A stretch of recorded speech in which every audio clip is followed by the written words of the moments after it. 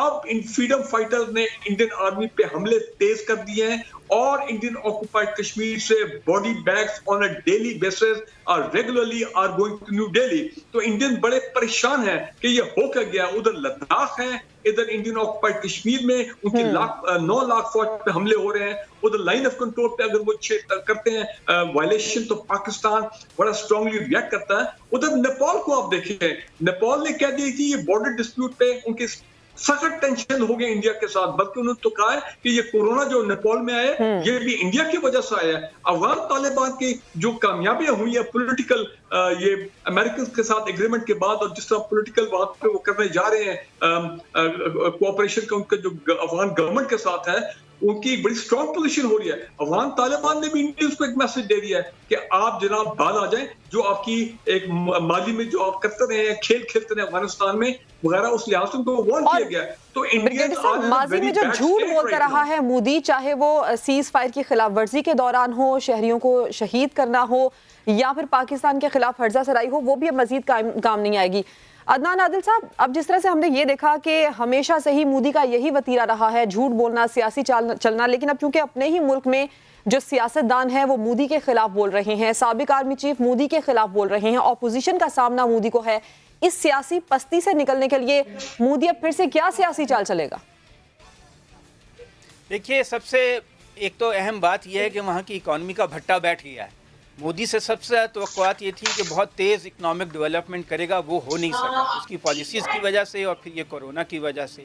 تو اب آپ نے دیکھا کہ آج ہی خبر آئی ہے کہ بابری مسجد کی جگہ رام مندر کی تعمیر شروع کی جا رہی ہے. تو ایک تو وہ سٹنٹ یہ ہے کہ لوگوں کو جو کلچرل ایشوز ہیں, کلچرل آئیڈینٹی کے ایشوز ہیں, مذہبی تشخص کے ایشوز ہیں, اور ہندوتوا کی جو جنون ہے اس کو ابھارا جائے اور اس طرف اس کا رخ موڑا جائے. تو اب یہ جو رام مندر کی تعمیر ہے اس کی طرف لوگوں کو لگایا جا رہا ہے. دوسری طرف یہ ہے کہ چائنا کے ساتھ ان کی جو جھڑپیں ہوئی ہیں اس میں کوئی مرا تو نہیں ہے, تھوڑے بہت لوگ زخمی ہوئے ہیں, اس کو بہت زیادہ ہائپ دی جا رہی ہے.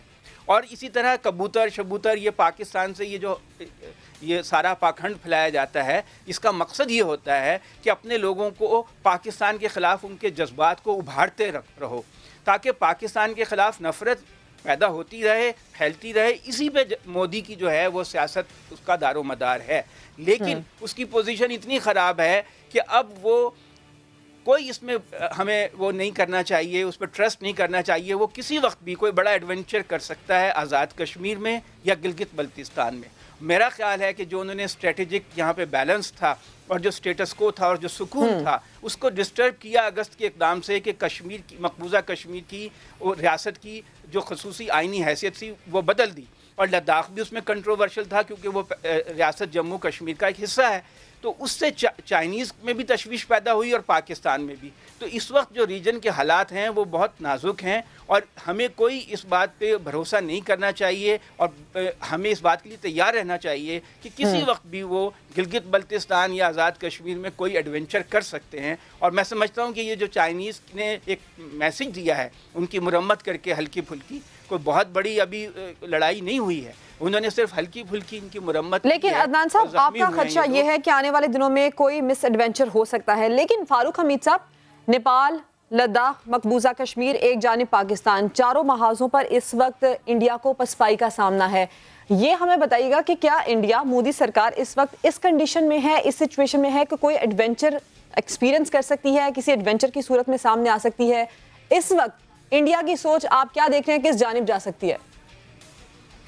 دیکھیں, اس میں تو کوئی شک نہیں ہے کہ پرائم منسٹر مودی نے جو اکانومی کے حالات وہاں پہ کریٹ کر دیے, اور جو ایک انڈیا کے اندر ایک سول وار ٹائپ حالات پیدا ہو گئے ہیں جب سے آرٹیکل 370 آیا اور جو ان کا سٹیزن امینڈمنٹ بل آیا ہے, جو ڈسکریمنیشن ہو رہی ہے وہاں پہ مسلمانوں کے خلاف آن دا بیسس آف ریلیجن اور باقی منورٹیز, تو انڈیا میں ایک ٹرموائل تو انٹرنل چل رہا ہے, اس میں کوئی شک نہیں ہے. اب کشمیر میں, انڈین آکوپائڈ کشمیر میں بھی ان کو مار پڑنی شروع ہو گئی ہے. میرا نہیں خیال ہے کہ وہ ان حالات میں, جب چائنیز ان کے سر پہ کھڑے ہو گئے ہیں, اتنی ہیوی موبلائزیشن چائنیز نے کر دی ہے کہ وہ ان حالات میں وہ گلگت بلتستان میں کوئی مس ایڈونچر کریں گے, کہ ان کو معلوم ہے, جس سے میں نے پہلے کہا کہ گلگت بلتستان کا مطلب ہے سی پیک. اگر سی پیک کو ذرا انہوں نے چھیڑا یا اس طرف انہوں نے اپنی نظریں اٹھائیں تو Chinese will come down very hard on the Indians. اس میں تو مجھے کوئی شک نہیں ہے. تو میرا نہیں خیال ہے کہ وہ دیکھیں اگر چائنیز بالکل اس کا الگ تھک بیٹھے ہوتے تو پھر آپ کہہ سکتے تھے کہ شاید وہ ایک دم کوئی شرارت کر دیں گلگت بلتستان یا آزاد کشمیر کی طرف سے. میں سمجھتا ہوں کہ وہ اگر یہ کریں گے اور وہاں پہ چائنیز اور ان کا کوئی واقعی کلیشز سیریسلی شروع ہو جاتے ہیں تو کانفلکٹ شروع ہو جاتا ہے جس طرح 1962 میں ہوا.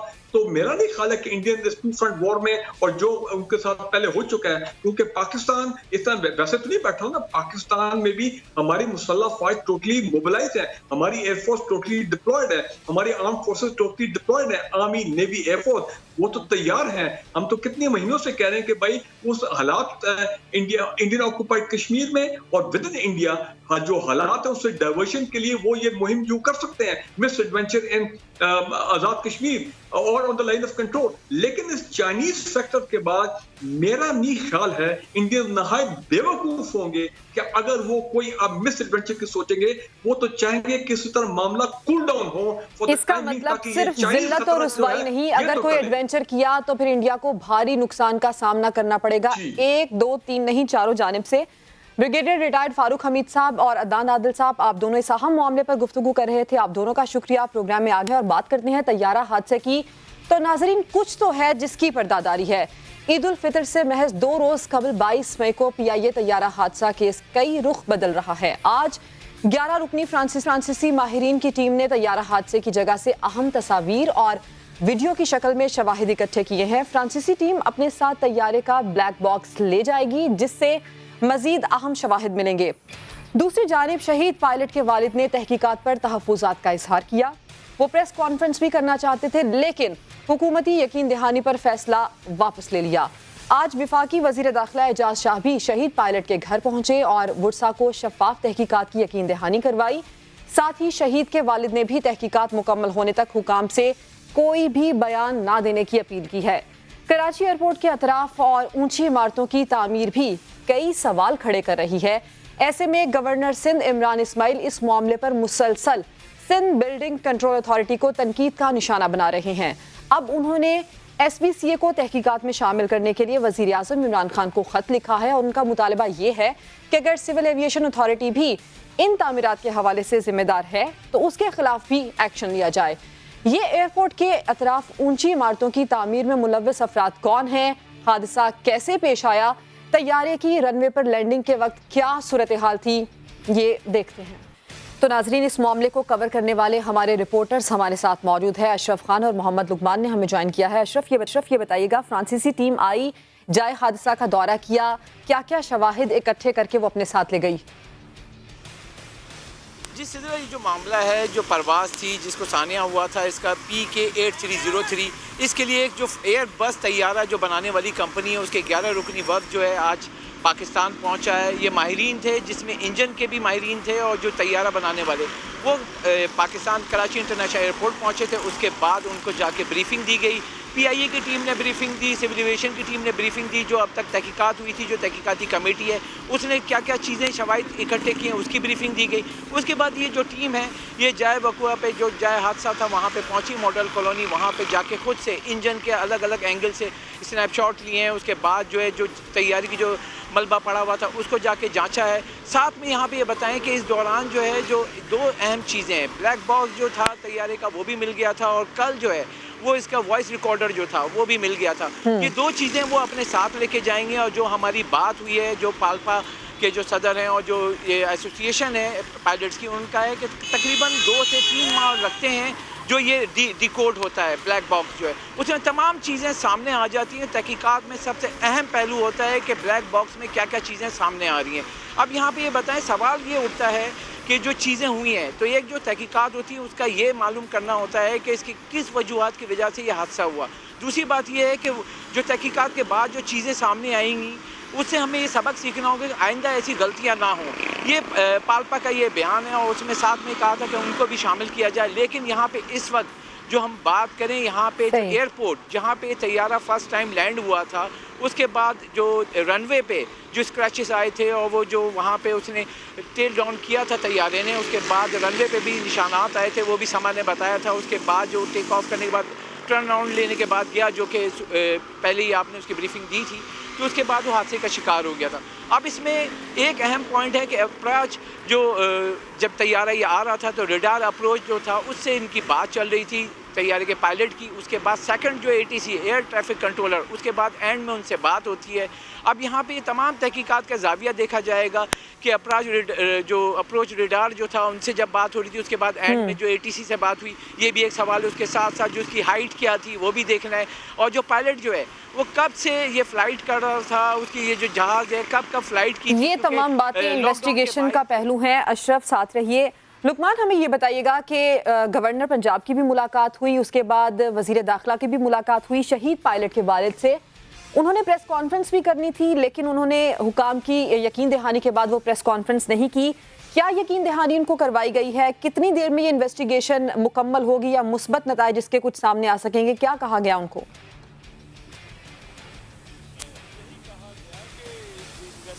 ہوگی اور یقیناً جو اس کا ملوث ہے یا جس کی غلطی تھی اس کو رسپانسبل قرار دیا جائے گا. لیکن ابھی بھی جو ان کے پیرنٹس ہیں، والد جو ہیں، وہ اس پہ مطمئن نظر نہیں آتے. ظاہر تو انہوں نے کہہ دیا ٹھیک ہے، لیکن جو ہسٹوریکلی اگر آپ دیکھیں تو پاکستان میں تقریباً 1 درجن کے قریب جو پیسنجر پلین کے ایکسیڈنٹ ہوئے 1965 آنورڈ.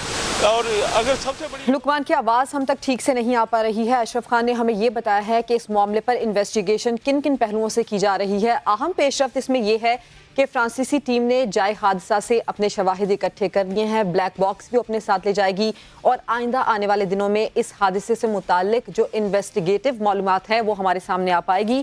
اور اسی سانحے میں شہید پائلٹ کے والد جنہوں نے تحقیقات پر خاصے تحفظات کا اظہار کیا، ان کی جانب سے یہ بھی کہا گیا کہ کسی قسم کے بیانات ان کے بیٹے سے متعلق نہ دیے جائیں until unless جب تک یہ تحقیقات مکمل نہیں ہو پاتی ہیں. لقمان ہمارے ساتھ پھر سے موجود ہیں. لقمان آپ اپنی بات مکمل کیجیے. جی بالکل، جب یہ گورنر گئے تو انہوں نے یقین دہانی کرائی کہ جناب جو بھی کسی قسم کی انویسٹیگیشن ہوگی وہ انصاف کے ساتھ ہوگی اور جو لوگ ملوث ہیں انہی کو کہا جائے گا. جو جس کی غلطی ہوگی وہی سامنے آئے گی. تو اس پر جو پریس کانفرنس ہونی تھی 6 بجے کل، جس میں پالپا والے بھی ہونے تھے اور ان کے پیرنٹس بھی ہونے تھے، وہ ملتوی کر دی گئی. لیکن جو ابھی بھی جو تحفظات ہیں وہ کچھ حد تک صحیح بھی ہیں کہ پاکستان کی ہسٹری میں جتنے ڈیزاسٹر ہوئے ہیں ایئر کرافٹ کے 1965 جب ایجپٹ میں پاکستان PIA کا افتتاحی جو فلائٹ تھی وہ گری تھی، اس سے لے کے اب تک، اور خاص طور پہ جو ایئر بلو کا واقعہ ہوا اس سب میں اکثر میں جو پائلٹ کو ہی جو اس کا ذمہ دار قرار دیا گیا ہے. اور خاص طور پہ ایک بڑی عجیب بات ہے کہ جو ایئر بلو میں جو تھے پرویز اقبال چودھری، جن کا پاس تقریباً 25,000 جو فلائنگ آور تھے، ان کو بھی آخرکار قرار دیا گیا کہ ان کی وجہ سے یہ سارا ہوا. اسی پر اس کے جو والد ہیں، جو سجاد گل کے والد ہیں، وہ پریشان ہیں کہ جو ہسٹوریکلی جو ہوتا رہا ہے وہی اب نہ ہو، کیونکہ PIA آہستہ آہستہ جو انفارمیشن میڈیا کو ریلیز کر رہی ہے وہ ایک خاص طرف کی طرف چیزیں جا رہی ہیں جس سے ان کو ڈر ہے. وہ ڈر یہی ہے کہ جو سابقہ ہسٹری کے مطابق اس دفعہ بھی ایک پائلٹ کو اس کا ذمہ دار قرار دیا جائے گا، جو کہ وہ نہیں چاہتے. اسی طرح جیسے اشرف خان نے بتایا کہ پالپا بھی چاہتی ہے اس میں حصہ بننا، اسی طرح جو international federation of airline pilot association IFALPA نے بھی ایک ریکویسٹ بھیجی ہے پاکستان کو کہ جی وہ اس کو اس میں شامل کیا جائے تاکہ جو بھی تحقیقات ہوں وہ صحیح ہوں، جو بھی تحقیقات ہوں وہ صحیح ہوں، اس کے لیے کوشش کی جا رہی ہے. لقمان اور اشرف آپ ہمارے ساتھ موجود تھے، دونوں نے اس معاملہ کیا، آپ دونوں کا بہت شکریہ. ناظرین، پروگرام کا اگلا ٹاپک بڑا ہی انٹرسٹنگ ہے لیکن ہمیں یہاں پر ایک بریک شامل کرنی ہے. بریک کے بعد واپس آتے ہیں، ہمارے ساتھ رہیے.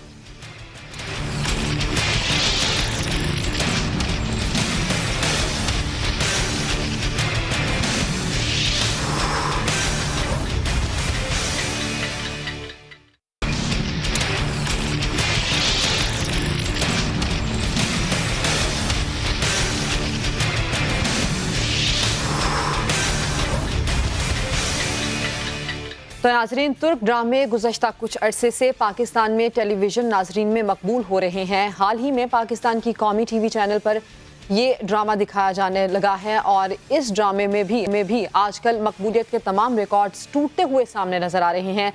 سوشل میڈیا ہو یا نجی محفلیں ہوں, آپ کو نوجوانوں کی اس سے متعلق مختلف آراء سامنے دیکھنے میں سامنے آ رہی ہوں گی. اور اگر آج کل آپ بھی ترک ڈرامہ سیریل ارطغرل سے لطف اندوز ہو رہے ہیں تو یقیناً یہ سوال آپ کے ذہن میں بھی آیا ہوگا کہ آخر ترک قومی نشریاتی ادارے TRT کا یہ ڈرامہ اردو میں پاکستان کے قومی نشریاتی ادارے PTV تک کیسے پہنچا.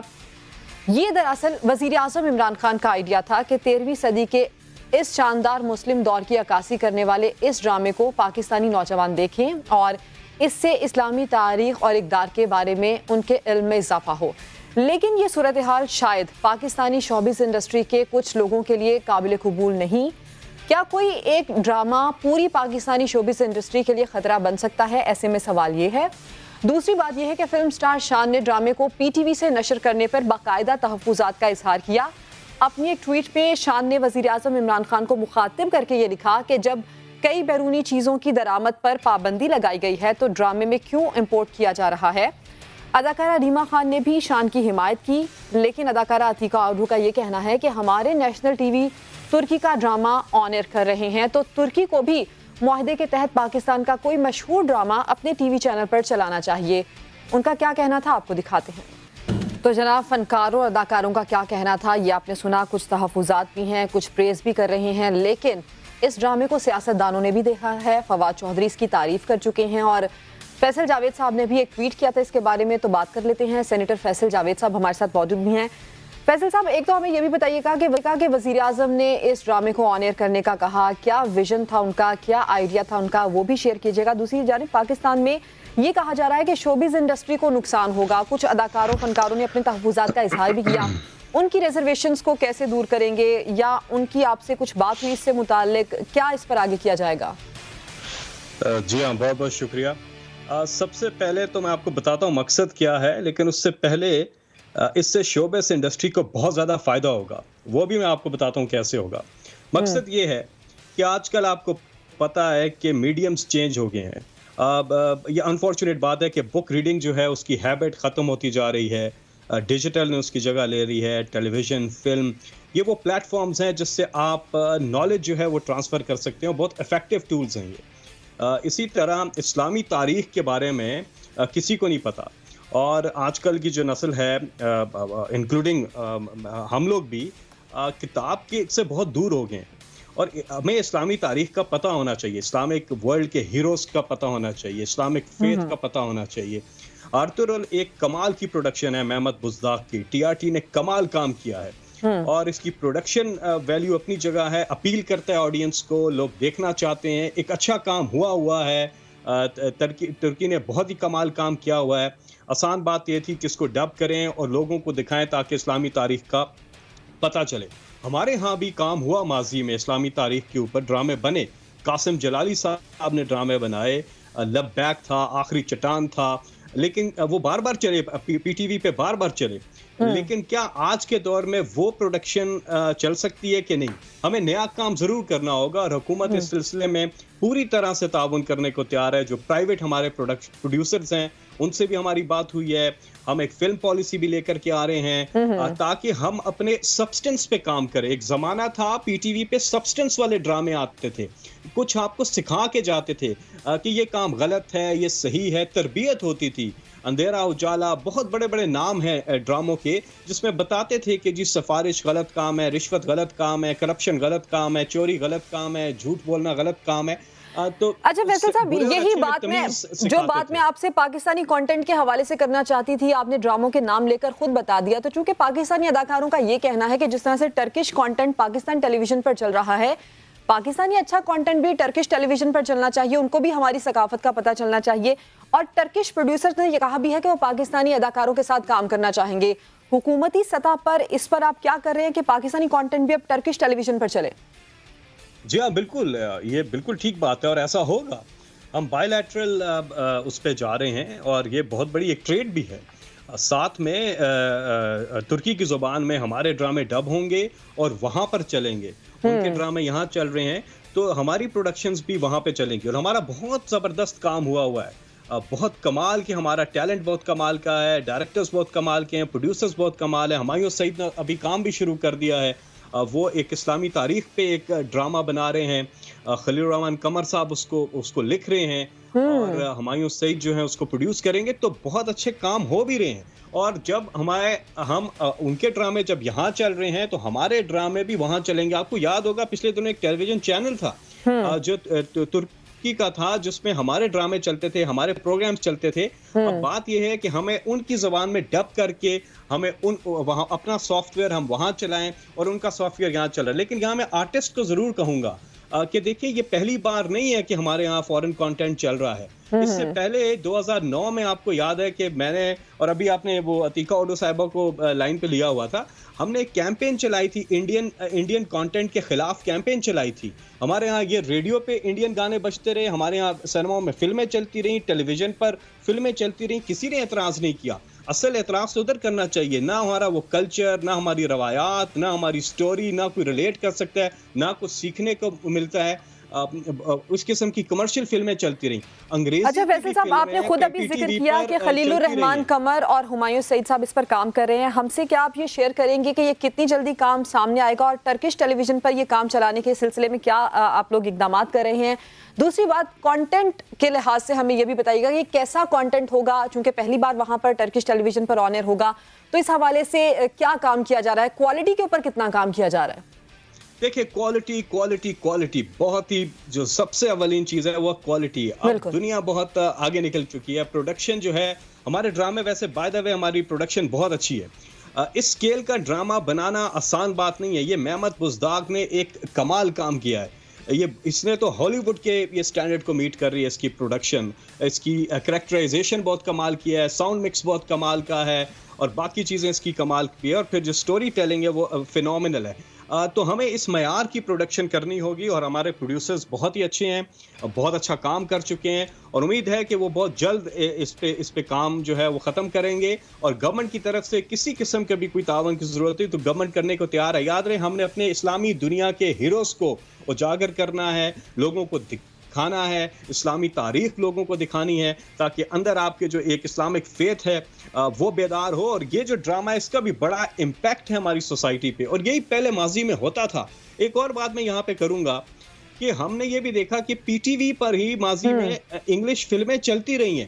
آپ کو یاد ہوگا، میں زیادہ پرانی بات نہیں کرتا ہوں، یہاں پر گیمز آف تھرونز جو ہے وہ یہی ایکٹرز ریکمینڈ کرتے تھے لوگوں کو کہ جب آپ گیمز آف تھرونز دیکھیں. تو انگریزی پر کوئی ان کے کانٹینٹ پر کبھی اعتراض نہیں کیا. ہندوستان کے کانٹینٹ پر کبھی ہم نے نہیں دیکھا کہ اس طرح سے کوئی کیمپین چلی ہو، اعتراض کیا ہو. لیکن یہاں آ کے جو ایک اسلامی دنیا کا کانٹینٹ، میرا خیال ہے اس کی پذیرائی ہونی چاہیے. اور بہت کم لوگ ہیں جو اس پہ اعتراض کر رہے ہیں، اور ان کے بھی کنسرنز جو ہیں، کچھ کنسرنز جو ہیں وہ ایڈریس ہو جائیں گے. یعنی کہ بڑی اچھی بات آپ نے کی فیصل جاوید صاحب کے کنسرنز پر بھی کام ہو رہا ہے، اور اداکاروں اور فنکاروں کو جس بات کا جواب تھا، جس سوال کا جواب ان کو چاہیے تھا کہ پاکستانی کانٹینٹ کہاں چلے گا، کب چلے گا، خاص کر ٹرکش ٹیلی ویژن پر، تو اس کا بھی آپ نے ہمیں جواب دیا کہ آئندہ آنے والے دنوں میں ہم دیکھیں گے. اس پر پاکستان میں کام ہو رہا ہے، خاص کر کوالٹی کو مد نظر رکھا جا رہا ہے. اچھا کانٹینٹ ہم ٹرکش ٹیلی ویژن پر دیکھیں گے جو پاکستان کی جانب سے آن ایئر ہوگا. فیصل جاوید صاحب، آپ نے گفتگو کی، آپ کا بہت شکریہ، آپ ہمارے ساتھ تھے. اسی کے ساتھ پروگرام کا وقت اپنے اختتام کو پہنچا. کل آپ سے ملاقات ہوگی پھر. شو پر اپنا فیڈ بیک دینا مت بھولیے گا.